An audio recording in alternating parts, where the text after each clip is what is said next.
पिछले कल हिमाचल प्रदेश में केंद्रीय सड़क मंत्री, road surface and transport minister आदरणीय नितिन गडकरी जी हिमाचल आए थे और हमीरपुर जिला में उन्होंने एक कार्यक्रम में हिमाचल प्रदेश के विभिन्न विकास कार्य जो चल रहे हैं, करीबन 4,500 करोड़ रुपए के विकास कार्यों का उन्होंने शिलान्यास और उद्घाटन किया, जिसमें सबसे महत्वपूर्ण जिला कुल्लू के बिजली महादेव के लिए जो रोपवे लगाने के लिए स्वीकृति केंद्र सरकार की ओर से दी गई है, उसका शिलान्यास रखा गया है।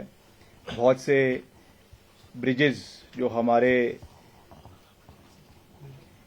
गोविंद सागर झील के ऊपर बनाए गए हैं, उसका शिलान्यास, जिसमें से बीड़ू लठियानी ब्रिज है हिमाचल प्रदेश का, मैं समझता हूं कि सबसे बड़ा ब्रिज आने वाले समय में बनेगा, उसका भी उन्होंने शिलान्यास किया है। बहुत से सीआरएफ की सड़कें, जिसमें करीबन 250 करोड़ रुपए के अलग अलग सड़कों का उन्होंने शिलान्यास किया है। कई हमारे नेशनल हाईवेज का उन्होंने उद्घाटन किया है, जिसमें एक बहुत महत्वपूर्ण जो हमारा जिला शिमला के ठियोग का बाईपास, जो आपदा के समय में हमारे लिए एक बहुत ही मैं समझता हूं संजीवनी बूटी का काम जिस बाईपास ने किया, क्योंकि हमारा जो मेन रोड है वो क्षतिग्रस्त हो गया था और रिकॉर्ड समय में उसको बनाकर तैयार किया गया और सारा हमारा जो माल है, आपका सेब है या और उत्पादन है बागवानों के लिए, उसको उस सड़क से लाया गया। और भी ऐसी बहुत सी सड़कें हैं जिनका उन्होंने लोकार्पण किया है। तो मैं पिछले कल प्रदेश सरकार की ओर से वहां पर प्रेजेंट रहा और हमने उनका धन्यवाद भी किया।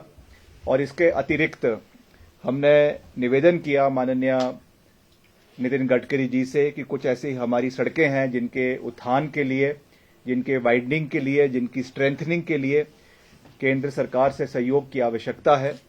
और मैं धन्यवाद करना चाहता हूं कि उन्होंने हमारी मांग के ऊपर 150 करोड़ रुपए की स्वीकृति और एडिशनल जो अभी उनके ऑफिस से हमको कम्युनिकेशन आया है, एडिशनल 50 करोड़ रुपए, यानी कुल मिलाकर 200 करोड़ रुपए की स्वीकृति उन्होंने जो है वो हिमाचल प्रदेश लोक निर्माण विभाग को दी है सीआरएफ के तहत, जिसमें हम अलग अलग सड़कों की अभी हम रूपरेखा बना रहे हैं हमारे अधिकारियों के साथ बैठकर।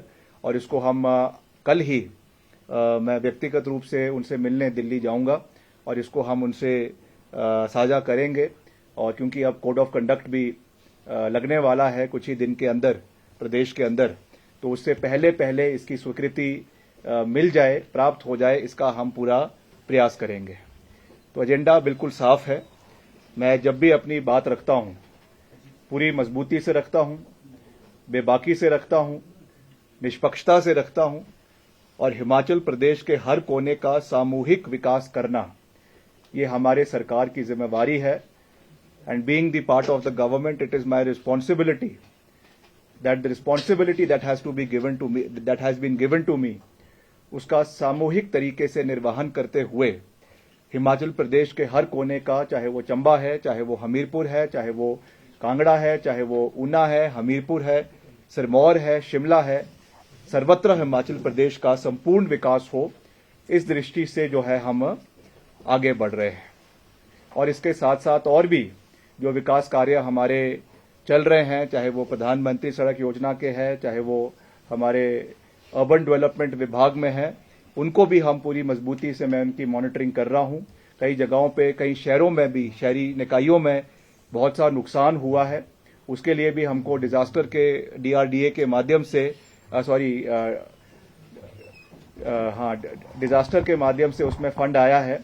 मैंने अभी सेक्रेटरी हमारे जो अर्बन डेवलपमेंट है उनको भी बुलाया है और कुछ हमारी जो ऐसी नगर पालिकाएं हैं, हमारे नगर पंचायत है जहां पे सहयोग की आवश्यकता है, वहां पर भी आपके कोड लगने से पहले ये सहयोग उन पंचायतों को, नगर पंचायतों को और म्यूनिसिपल काउंसिल्स को दिया जाएगा, ताकि उस इलाके के जो भी वहां पे डैमेजेस हुआ है, नुकसान हुआ है, उसको हम पूरा कर सकें और जो इलाके में भरपाई करने का हम हर संभव प्रयास कर सकें। 200 करोड़ है सर, ये नई सड़कों के लिए कि वही एनएचआई या के लिए? नहीं, एक तो जो एनएचआई के माध्यम से आना है, वो जो मैं पहले जब मैं दिल्ली गया था मैंने जिसका पहले 150 करोड़ रुपए का जिक्र किया था, वो एनएचएआई के माध्यम से जो एनएचएआई की रोड्स है और एनएच जो हमारे 1 किलोमीटर आपके जो लिंक रोड्स एनएच को मिलते हैं उसके लिए दिया गया था। ये वाला जो स्पेसिफिक फंड आज उन्होंने पिछले कल जिसकी घोषणा करी है, ये सीआरएफ के माध्यम से अलग अलग सड़कें जो हमने भेजी हुई थी, जिसकी अभी तक स्वीकृति नहीं आई थी केंद्र सरकार से। कई बारी मुख्यमंत्री ने भी उसके बारे में केंद्रीय मंत्री से चर्चा करी है, मैं भी कई बारी उनसे मिला, मगर इसका सहयोग हमको अभी तक नहीं मिल पाया था। तो उसकी औपचारिक घोषणा उन्होंने करी है। जैसा मैंने आपको कहा, मैं खुद व्यक्तिगत रूप से कल दिल्ली जाऊंगा और इसको हम सैंक्शन करवाकर, मेरा प्रयास रहेगा कि कोड ऑफ कंडक्ट के पहले इसको हम सैंक्शन करवाकर लेकर आएं, ताकि इनका भरपूर फायदा आने वाले समय में प्रदेश के क्षेत्र के विभिन्न इलाकों के लोगों को मिल सके। सर, हाल में आप दिल्ली गए थे और कांग्रेस हाईकमान से आपकी मुलाकात हो पाई, क्या देखिए, ऐसा है कि कुछ बातें मीडिया में होती है, कुछ बातें मीडिया से पीछे, पर्दे के पीछे होती है। पर यह है कि मैं जो बात करता हूं वो पूरा ठोक बजा के करता हूं।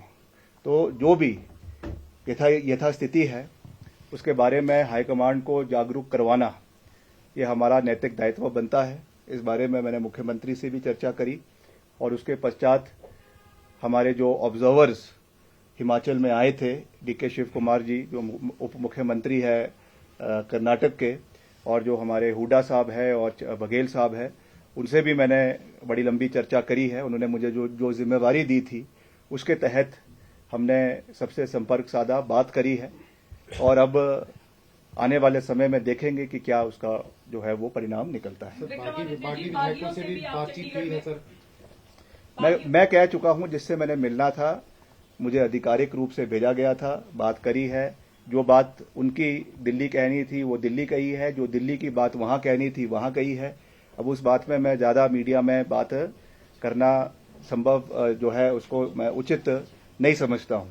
तो आने वाले समय में the ball is in the court of the high command. जो उनने हमको जिम्मेवारी दी थी उसका मैंने निर्वहन किया है। अब आने वाले समय में how things play out, that is not in my hands, that has to be decided by the party high command, by the party, and as far as the matter is in the court of law, क्योंकि ये मुद्दा जो है वो supreme court में के विचाराधीन है। तो क्योंकि मैटर सब जुडिस है तो उस पर मेरा कुछ कहना या मेरा कोई टिक्का टिप्पणी करना मैं समझता हूं कि सही नहीं रहेगा। वापसी करना चाह रहे हैं पार्टी में, क्योंकि देखिए, जो भी बात थी वो मैंने साफ कह दी है, हाईकमांड को कह दी है, और हाईकमांड का जो मत था वो मैंने उनको सुना दिया है। अब इसको मीडिया में कहना उन चीजों को मुझे लगता है वो उचित नहीं रहेगा, क्योंकि उन्होंने मुझे जिम्मेवारी के साथ ये जिम्मेवारी दी है, तो उसका व्याख्यान हर जगह करना ये ठीक नहीं है। मगर मैं गया था, बात करी है, अब देखेंगे आगे क्या होता है। विक्रमादित्य जी, सुनने में ये आया कि आप भाजपा हाईकमान से भी मिले थे, दो बार बागियों से मिलना, फिर भाजपा हाईकमान से भी मिलना, फिर यू टर्न लेना, पूरा ये चल क्या रहा है? क्योंकि जनता भी बार बार नहीं, ये आपको किसने कह दिया मैं किससे मिला था और किससे नहीं मिला था? क्या आप मेरा आइटिनरी देखने आई थी दिल्ली? जब जो बातें तथ्य से जो बातें तथ्य से परे है, आप सारे हिमाचल के रिस्पॉन्सिबल मीडिया है, चंडू खानों की खबरों पे मत जाए। जो चीजें सब्सटैंशिएटेड है, ऑन फैक्ट्स है, ऑन बेसिस है, उसके बारे में बात करें। जो बातें हवाओं में है उसके बारे में मुझे उत्तर देने का कोई भी जो है, मैं किसी रूप से बाध्य नहीं हूं। सर, कल कैबिनेट की बैठक भी है, तो आप उसके बाद जाएंगे दिल्ली? वो मेरी मर्जी है, मैं जब जाऊंगा। जयराम जिस तरह से कह रहे हैं कि सरकार अल्पमत में है और ये जल्द वो समय बताएगा ना। अभी तो मैटर कोर्ट में है, तो उसके बारे में तो मैं टिक्का टिप्पणी नहीं कर सकता हूं। When the matter is in the highest court of the land and it has to be decided by the honourable Supreme Court, so it is not appropriate for any person, including any minister or any leader, to speak on the matter that is sub judice. So let the court decide. Court उसमें अपना विचार देगा, उसके बाद आगे की रणनीति जो है वो तय की जाएगी। सर, हाईकमान से क्या नेतृत्व बदलने को लेकर भी बात हुई है क्या? मैं इस विषय में कोई भी चर्चा नहीं करना चाहूंगा। सरकार से आपकी नाराजगी थी दूर होगी सर? ग्रीवेंसेस थे सरकार से। देखिए, जो भी मैं बोलता हूँ ना, खुले रूप से बोलता हूँ, है ना, मन में मेरे कोई मैल नहीं है। तो जो मैं बोलता हूँ और वो एड्रेस भी हो जाता है सर, और एड्रेस मैं करवा के भी रहूंगा। सर तो इसमें कोई दिक्कत नहीं है और मैं मिलकर आगे चलूंगा और आगे बढ़ेंगे। सर आप दिल्ली दौरे पे थे, कई तरह की चर्चाएं यहाँ पर हो रही थी। अरे भैया, चंडू खाने की खबरें हैं उनको मानने की कोई आवश्यकता नहीं है। आप क्या मैंने कह दिया जो मैंने कहना था कि मैं वहां गया, जो जिम्मेवारी दी वो की, अब करके वापस आ गया। उसके बाद अपनी हमने जो ऑफिशियल रिस्पॉन्सिबिलिटी है उसका भी निर्वहन किया, जो पार्टी ने रिस्पॉन्सिबिलिटी दी है उसका भी निर्वहन किया। तो दोनों चीजों का निर्वहन कर रहे हैं। बाकी ईश्वर खड़ा है, देखेंगे आगे क्या।